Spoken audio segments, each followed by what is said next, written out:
that's going to last for a while, it's a little more difficult to tell if it's going to work. Well, Toby, that's your, what would you say? Segue. Yeah, segue, right? Yeah. Since we don't have the luxury of trying out new stuff in front of crowds, John usually, if he's got something that he's written on the road, he'll bring it to the sound check, and we'll do it there, see if it works out. You know, you can pretty much tell in a big room how it's going to work out, and so Hard Times for a Common Man, one of the tunes on this record, was worked out on the last tour.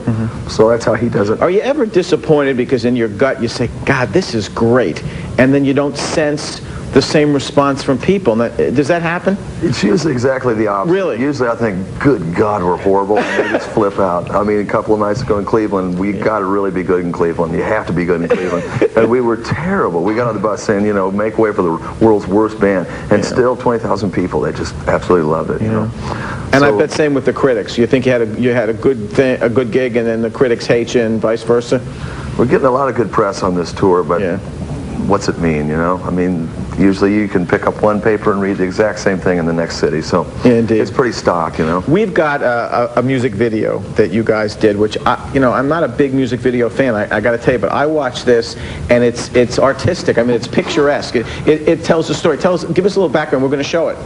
If it's Paper and Fire, it was shot in Savannah, Georgia, and John was traveling around the town there and found a really low-down part of town.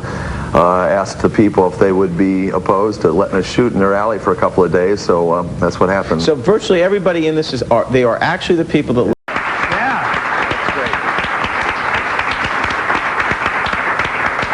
If that doesn't win an award, something is wrong with this industry. That's wonderful. You're going to tell a story, though. Well, I didn't see it in the video, so it's not going to make any sense to anybody. Oh, it never stopped any of my guests before. The one thing they did on the back of the record, there's a jukebox, a great old jukebox, and they put it in one of the people's houses. And the guy opens the door, comes walking out, and you can see the jukebox. Oh, no. It's on the back side of the record. How, I mean, again, except with one or two exceptions, two of the young ladies, these are all, as you said, people who lived on the street. Yeah, Did this take forever to do, or? No, it was really quick. Of course, they'd never seen anything like that happen, so they had to get a couple of run-throughs before they figured out what the deal was. And when they figured out that we really wanted them to dance through, then, you know. And you came to that town with that idea. That wasn't something you decided at the last minute. I mean, this was... Well, John probably, you know, got it together in a couple of days. Yeah. You know, saw the area, put it together in his mind. 2 days later, we were probably filming it. Terrific. Okay, we got to take a break. Lots more when we come back. Stay with us, everybody.